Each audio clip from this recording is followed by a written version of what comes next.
তুমি এসে গেছো পুত্র, খুব ভালো করেছো সোনা। মায়ের পুত্র তো একমাত্র আমি, তাহলে ইনি কে?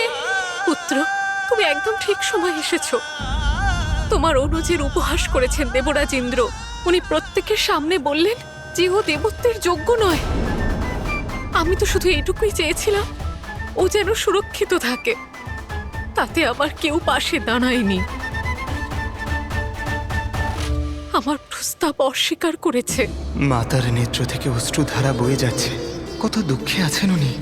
উনি যা বলছেন আমি তো বুঝতেও পারছি না, আর পিতাও কিছু বলছেন না। যদি আপনি আমার পাশে দাঁড়াতেন স্বামী, তাহলে দেবরাজ ইন্দ্র এত কিছু বলার সাহস পেতেন না কখনোই। গজাননকে নিয়ে তোমার চিন্তা আমি বুঝতে পারছি, আর আমি সেটাই সমর্থন করেছি। গজাননকে শুধু তার জন্মের কারণে দেবত্ব প্রদান করা যায় না পার্বতী। তাকে দেবতা পদ এই জন্যই দেওয়া যাবে না কারণ ও আমাদেরই পুত্র।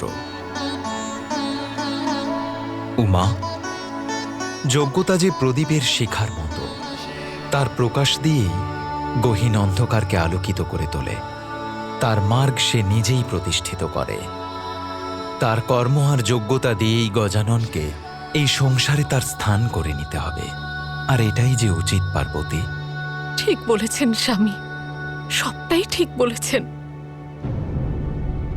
আমারও গজাননের জন্য দেবতাদের ভিক্ষার প্রয়োজন নেই। গজানন? হ্যাঁ পুত্র, আমি দেবতাদের আহ্বান স্বীকার করেছি। তোমার অনুজ গজানন নিজের যোগ্যতায়, নিজের কর্মফলের দ্বারাই দেবত্ব লাভ করবে, জন্মগত সূত্রে নয়।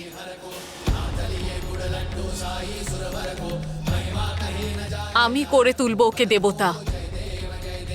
আমার ভ্রাতা গজানন? ওই দেখো, আমি তো তোমাদের দুজনকে আলাপ করাতেই ভুলে গেলাম।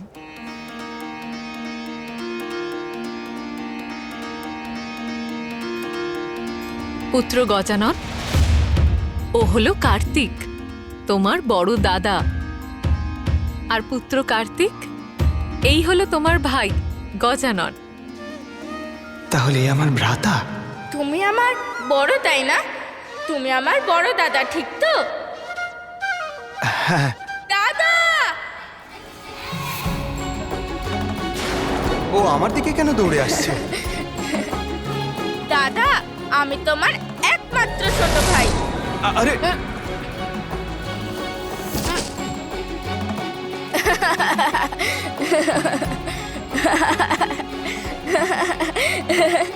আরে দাদা, তুমি তো আমায় ঠিক করে কোলেও নিতে পারলে না।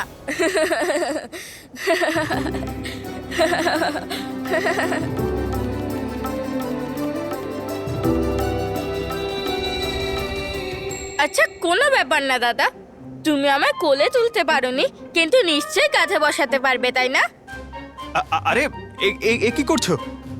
পুত্র গজানন, যেহেতু আমরা নিজেরাই হাঁটতে সক্ষম, নিজেরাই নিজেদের ভার বইতে পারি, সেহেতু অগ্রজের দ্বারা তা করানোর আবশ্যকতাই বাকি। হ্যাঁ পুত্র, তুমি তো আলাপ করতে না করতেই এত কিছু করে ফেললে। সবার আগে অভিনন্দন জানাও, প্রণাম করো।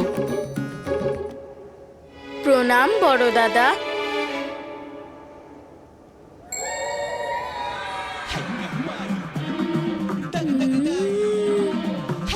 লাড্ডু, তাও পুরো এক থালা। দাদা, বলো। তুমি যদি কিছু মনে না করো, তোমার পেছনে রাখা ওই লাড্ডুর থালা থেকে আমায় কয়েকটা লাড্ডু দাও না। আর হ্যাঁ, যদি তোমারও খেতে ইচ্ছে হয় তাহলে তুমিও খাও। গজানন, মনে আছে তো, তুমি আর এখন লাড্ডু খেতে পারবে না। খেতে দিন না মাতা, ও হয়তো ক্ষুধার্ত।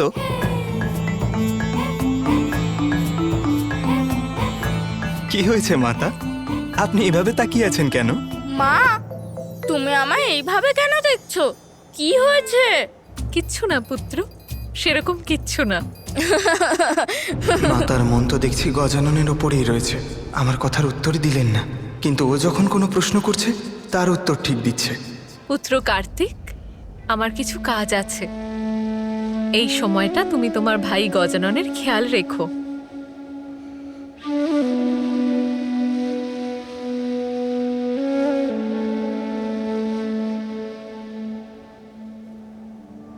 মনে হচ্ছে মাতার আমাকে নিয়ে আর কোনো চিন্তাই নেই।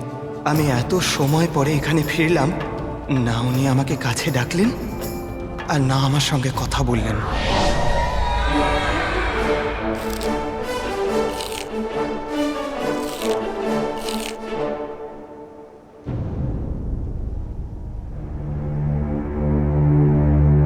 পুত্র, আমি জ্ঞাত যে তোমার অনুজ গজাননকে নিয়ে তোমার মনে অসংখ্য জিজ্ঞাসা উৎপন্ন হয়েছে। হ্যাঁ পিতা, আমার জন্ম আর আমার দ্বারা তারকাসুরের বধের পরে, আমার দক্ষিণে যাবার পর আপনি মাতাকে আরও একটি সন্তান প্রদান করার কথা দিয়েছিলেন। কিন্তু এই গজমুখ গজানন আমার ভ্রাতা কি করে হতে পারে? তোমার অনুজের জন্ম আর গজমুখ প্রাপ্ত হওয়ার পেছনে এক কাহিনী আছে।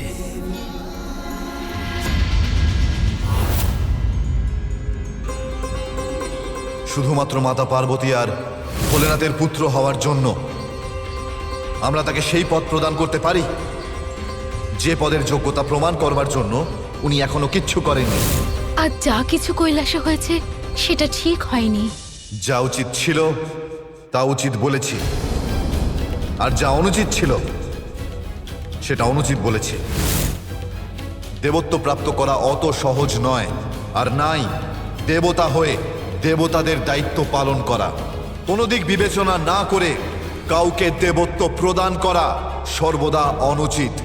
সেই জন্য দেবতা পদের মহিমাকে স্থাপিত করবার জন্য উচিত প্রস্তাবই দিয়েছি। যেটা হয়েছে সেটা ঠিক হয়েছে না ভুল হয়েছে সেটা তো সময়ই বলবে, কিন্তু আপনার যা করার ছিল আপনি করে ফেলেছেন স্বামী। আবার রাজসভা বসিয়ে প্রত্যেক দেবতাদের মুখ থেকে নিজের প্রশংসা শোনা, আপনার এই ইচ্ছা কি ঠিক স্বামী? দেবরাজ ইন্দ্র হবার দরুন এটা আমার কর্তব্য ছিল, তা না হলে ভবিষ্যতে যে কেউ দেবতা পদের দাবি করতে পারত। আমি কি সঠিক কথা বলছি? আপনি যেটা করেছেন সেটা কোনো রকম ভুল ছিল না দেবরাজ। হ্যাঁ ইন্দ্রদেব, আপনি যা করেছেন ঠিক করেছেন, সত্যের পক্ষ নিয়েছেন আপনি। আমরা সবাই আপনার সঙ্গে সহমত।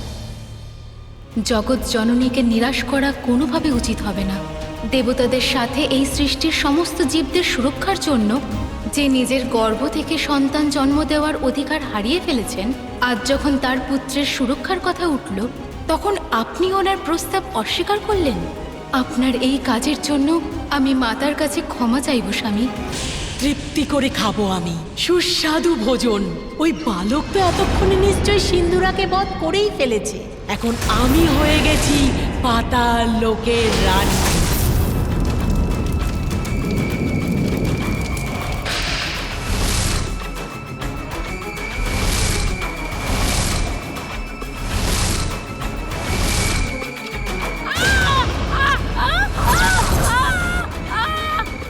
সিন্ধুরা, বৃদ্ধা, কোন কারণ তোমাকে এত আনন্দিত করে তুলেছে? তুমি কি ভেবেছ যে আমার মৃত্যু ঘটেছে? না না অসুর সম্রাট, আপনি তো মহান, সর্বশক্তিমান। আপনার মৃত্যু ওই তুচ্ছ বালকের কাছে? এটা তো আমি কল্পনাও করতে পারি না। আমি তো ভেবেছিলাম আপনি ওই বালককে বধ করে ফিরে আসছেন, সেই কারণে আমি আপনার জন্য ভোজনের ব্যবস্থা করছিলাম। তাহলে সেই কারণে তুমি আমার সিংহাসনে বসেছো? আর কিছু বলার মতো আছে তোমার? তুমি আমার ধৈর্যের সীমা লঙ্ঘন করেছো, কিন্তু আর না। আমায় বধ করবে না। কালকুট হলাহল বিষ, কালকুট হলাহল বিষ। কালকুট হলাহল বিষ? এটাই একমাত্র উপায় ওই বালককে শেষ করার। আমি আপনাকে ওই বিষ অব্দি পৌঁছে দিতে পারবো অসুর সম্রাট। আমাকে বধ করবেন না।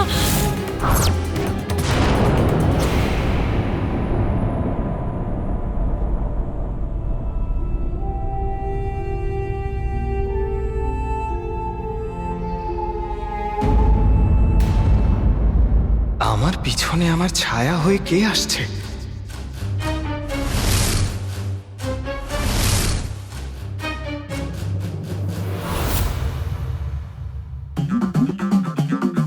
এখানে তো কেউ নেই।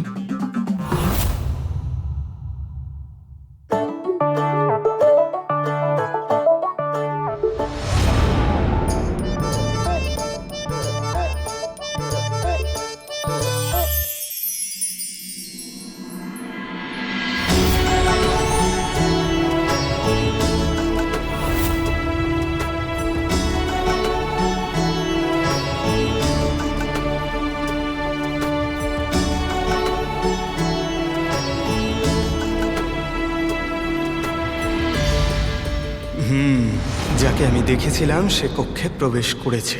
এইবার তোর সম্মুখীন হতেই হবে। মা, আমার মন খুবই অশান্ত মা। আজ যা কিছু হয়েছে তা একদম উচিত হয়নি।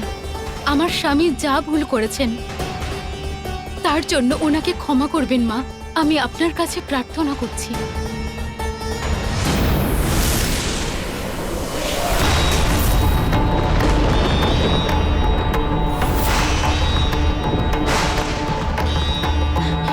এটা কি অশুভ সংকেত দিল মাতা?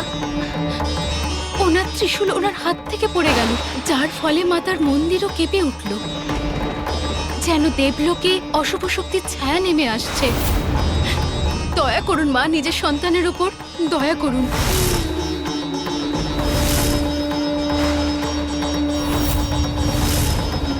মাতাকে দেখে তো ক্রোধিত মনে হচ্ছে। ওনার এই ক্রোধের কারণে যেন কোনো অনর্থ না হয়ে যায়।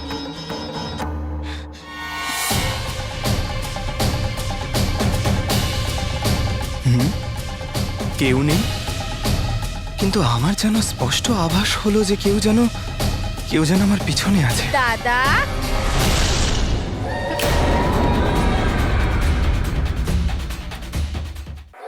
কাকে খুঁজছো? বারবার পিছনে ফিরে দেখছো, কিন্তু কাউকে দেখতে পাচ্ছ না।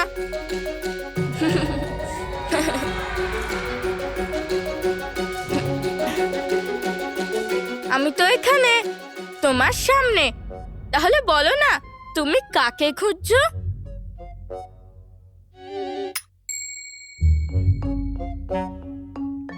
আমার দণ্ড বালকদের খেলার জন্য নয় গজানন, এতে তোমার ক্ষতি হতে পারে।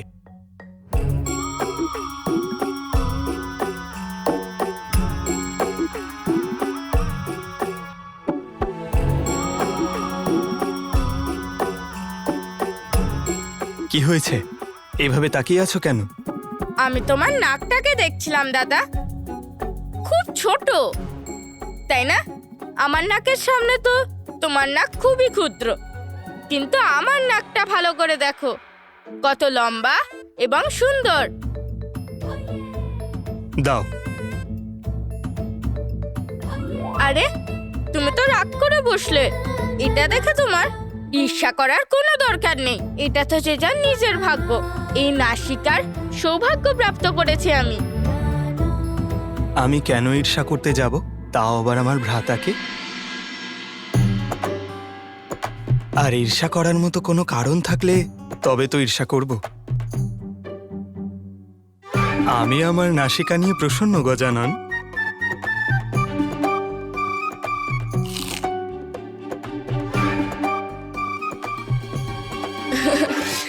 এবার তো তুমি বলবেই যে তুমি প্রসন্ন, তাই না?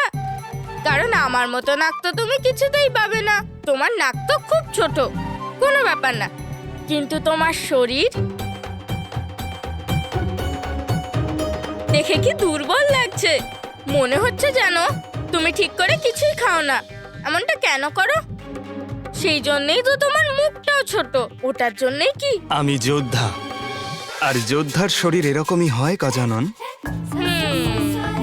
আবার কি হলো? এভাবে তোমার মাথা কেন দোলাচ্ছ? কিচ্ছু না, কি আর বলবো, যেমন যার ভাগ্য। এবার আমায় দেখো, মা আমায় প্রতিদিন নিজের হাতে আমায় সুস্বাদু ভোজন করায়, আমাকে দুগ্ধও খাওয়ায়।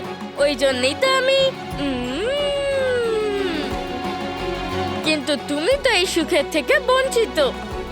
সত্যি কথা বলতে, মা আমায় অত্যাধিক স্নেহ করে, জানো? মা তো আমাকেও খুব স্নেহ করে গজানন। হতে পারে, কিন্তু আমি ছোট, তাই না? সেই জন্য পিতা, দাদু আর দিদা তোমার থেকে বেশি তো আমাকেই ভালোবাসে। আর আমি তো তোমার অনুজ, তাই তুমিও নিশ্চয়ই আমাকে খুব ভালোবাসো, তাই না দাদা? হ্যাঁ গজানন, তুমি তো আমার ভ্রাতা। তাহলে দাদা, আমি তোমার বাহন ময়ূরের সাথে দেখা করতে পারি? খুব চতুর তুমি। কি সুন্দর দেখতে তোমার বাহনকে। হ্যাঁ হ্যাঁ, অবশ্যই। অসুর সম্রাট, আপনি আমাকে বৃথা সন্দেহ করছেন। আমি এতটাও মূর্খ নই। আপনার জন্যে আমি এমন উপায় বার করেছি যেটা লঙ্ঘন করার উপায় ত্রিদেবের কাছেও নেই। বলো বৃদ্ধা, তুমি নিজের প্রাণ রক্ষা করার জন্যে নতুন কোনো ছলনার আশ্রয় নিচ্ছ না তো? তুমি নিশ্চয়ই জানো যে কোন কালকূট হলাহল বিষের কথা বলছো তুমি। ত্রিদেব যার হাত থেকে রক্ষা পায় না, সেটাই হলো হলাহল বিষ। সেটা তুমি কোথা থেকে সংগ্রহ করবে? ছলনা নয় অসুর সম্রাট, ছলনা নয়। এমন উপায় আছে আমার কাছে যেটা ভেঙে ফেলার কারোর ক্ষমতা নেই, যার কাছে অত্যন্ত বিষাক্ত সাংঘাতিক বিষ আছে। মনে আছে আমার, তার নাম কি? আর সে হলো রাক্ষসী ট্রিম্বা। যেখানে একদিকে দেবরাজ ইন্দ্রের সাথে অন্যান্য দেবতারা ছিলেন, আর অন্যদিকে অসুর সম্রাট চক্রবর্তী বলির সঙ্গে ছিল সমস্ত অসুর। আর তখন মন্থনের সময় সমুদ্র থেকে উৎপন্ন হলো কালকূট হলাহল বিষ। কালকূট বিষের জন্যে সম্পূর্ণ জগতে সংকটের ছায়া নেমে এসেছিল। এমনকি দেবতাদের দিব্য শক্তিও ওই বিষের জন্য নিজেদের সুরক্ষিত রাখতে অসমর্থ হয়েছিল। দেবতা ও অসুর ভালোভাবে সেটা বুঝে গেছিলেন যে তাদেরকে কেউ যদি এই মুহূর্তে রক্ষা করতে পারেন, তাহলে শুধুমাত্র মহাদেবই পারবেন। মহাদেব তো দেবতা আর অসুরদের সাহায্য করার জন্য প্রস্তুত হয়েছিলেন, কিন্তু দেবী পার্বতীর এতে আপত্তি ছিল। স্বামী, পার্বতী, আমায় যে যেতে হবে, অন্যথায় এই হলাহল বিষ বিনাশের সমুদ্র হয়ে সম্পূর্ণ সৃষ্টিকে ধ্বংস করে দেবে। না স্বামী, আমি আপনাকে কোথাও যেতে দেব না। সৃষ্টির সুরক্ষার জন্য নিজেকে বিপদে ফেলা এ আমি কিছুতেই মানব না। তুমি যখন আমার সুরক্ষা কবচ হয়ে আমাকে রক্ষা করছো, তখন আমার উপরে আর কি সংকট আসবে? আমার প্রতি অপার প্রেমের কারণে তুমি এটা ভুলে যাচ্ছ যে আমার অনিষ্ট অসম্ভব। তোমার প্রেমই আমার সুরক্ষা ও মা। তোমার এই পত্নী ধর্ম পালন, যথার্থ আচরণ আমার জীবন কবচ। তোমার সিঁথি সিঁদুর দিয়ে সুশোভিত করে তুমি আমার দীর্ঘায়ু সুরক্ষিত করেছ। সোহাগের গৌরব অর্থাৎ নাকে অলংকার ধারণ করো গৌরী। এই মঙ্গলসূত্র আর তার কালো মতি অনিষ্ট থেকে আমাকে রক্ষা করে। এই লাল বস্ত্র ধারণ করে আমার সমৃদ্ধি আরও বৃদ্ধি করো। তোমার পায়ের নূপুর ও তার ধ্বনি আমায় পরিপূর্ণ করে তোলে। এই অলংকার দিয়ে বংশবৃদ্ধির গৌরব প্রদর্শন করো। যার স্ত্রী এত মঙ্গলময়ী, তার অমঙ্গল কেউ কিভাবে করতে পারে? তোমার অনন্ত শক্তি যতক্ষণ আমার সাথে আছে, কেউ আমার সামান্যতম অনিষ্ট করতে পারবে না। পার্বতী, এই অনর্থের সন্দেহ তোমার হৃদয় থেকে বের করো প্রিয়ে।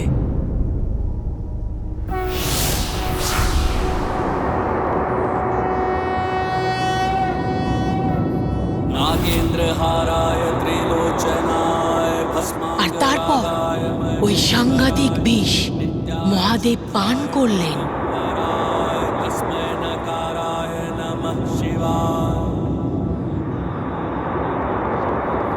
मंदाकिनी सलिल चंदन चर्चिताय नंदीश्वर प्रमथनाथ महेश्वराय मंदार पुष्प बहु पुष्प सुपूजिताय तस्मै मकाराय नमः शिवाय।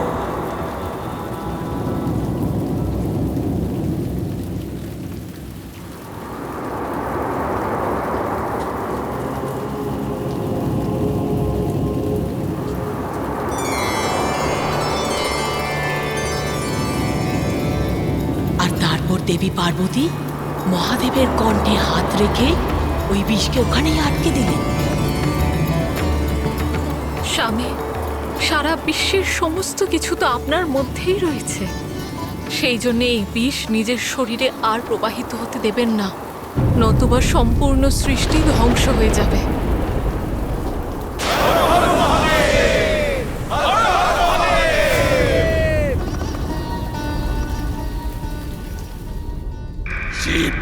শুনিও না আমাকে। উপায় বলো ওই বালককে হত্যা করবার। কালকূট হলাহল বিষ এমন বিষ যেটা স্বয়ং মহাদেব নিজের শরীরের ভেতরে নিতে পারেন না। কালকূট হলাহল বিষের এক ফোঁটা সমুদ্রের গভীরে বসবাস করে এমন এক রাক্ষসীর কাছে চলে আসে, আর ওই কালকূট হলাহল বিষ ওর সবচেয়ে ভয়ঙ্কর শক্তি হয়ে গেছে। আর ওই রাক্ষসী হলো জিম্বা।